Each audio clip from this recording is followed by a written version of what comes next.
spring. Everybody knows it's growing time.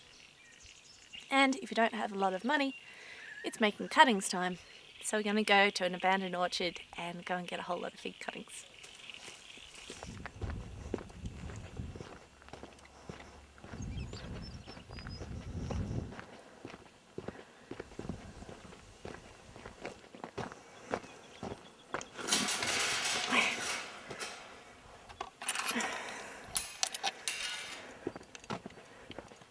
Just got to show you this.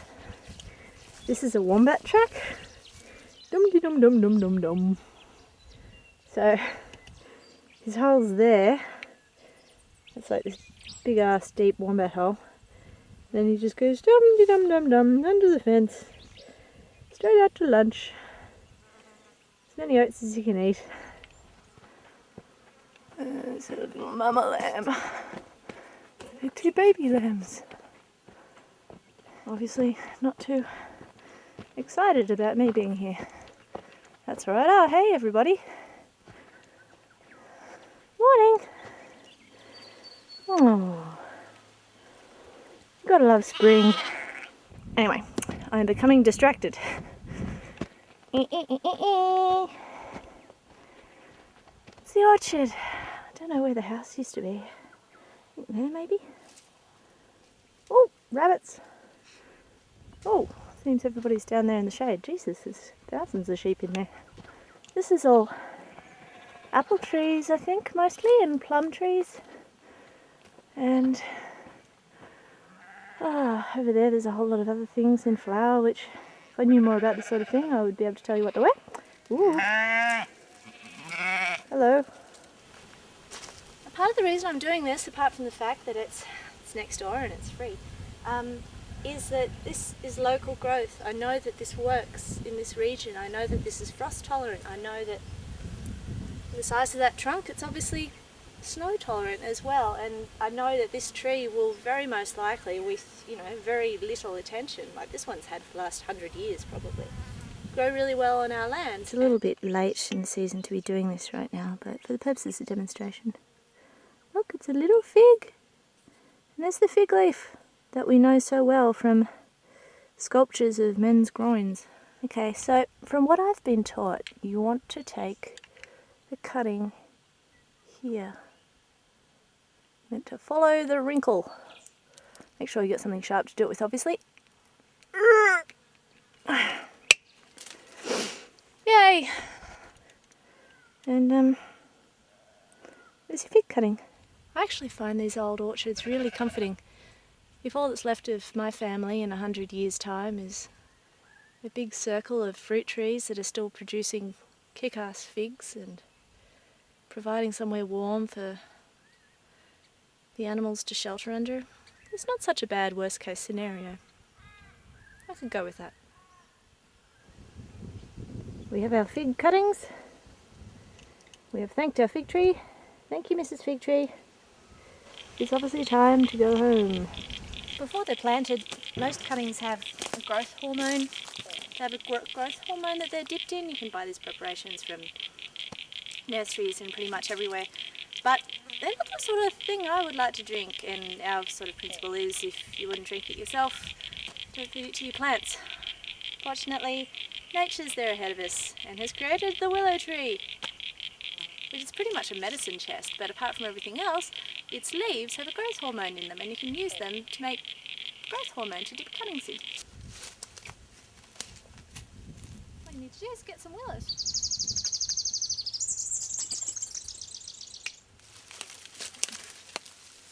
So I've got that much. It's heaps. We're still setting up the nursery over at Milkwood. So in the meantime, I've taken over the west side of our in-laws' house. We're here at Kerwin, under the locust tree. This is my little nursery. Okay, so willow water. So basically,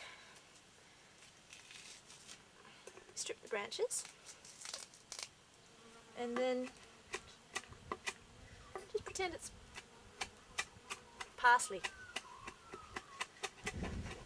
When your willow's all chopped up fine, or the end of your patience is reached, whatever comes first. Willow water, it'll go green, and the hormones in the leaves will ooze out. Alright, so you've made your willow water. You've got your wheelbarrow full of dirt, compost, the whole bit. And then you have your pots, or your ice cream containers, or your milk cartons, or whatever you've got. The trick is you fill up all your pots first.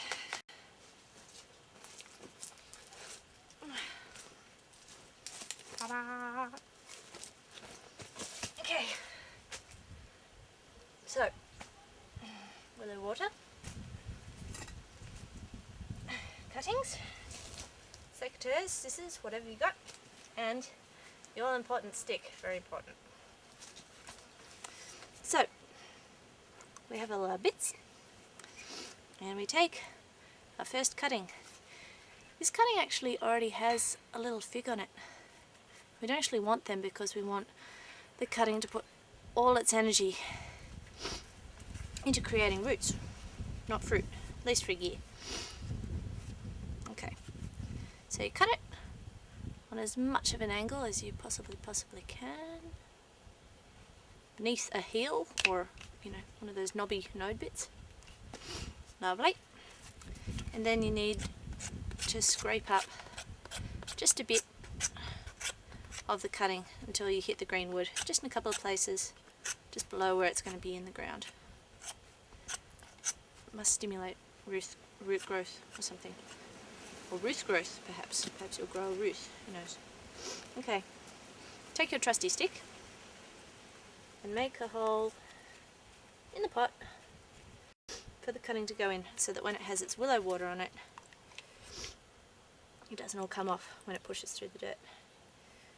So stir it around, get a whole lot of green shit on it. Good-o. And then into the pot.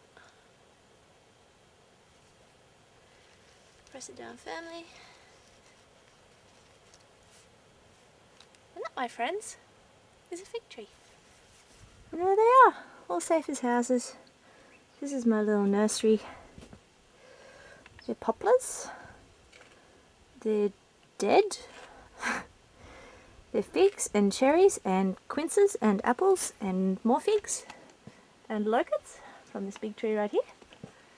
And silver wattle, which might work, I'm not sure. And white cedar.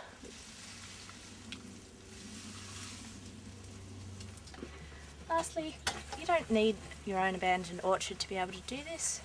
Just a back lane, or a friend's place, or an enemy's place.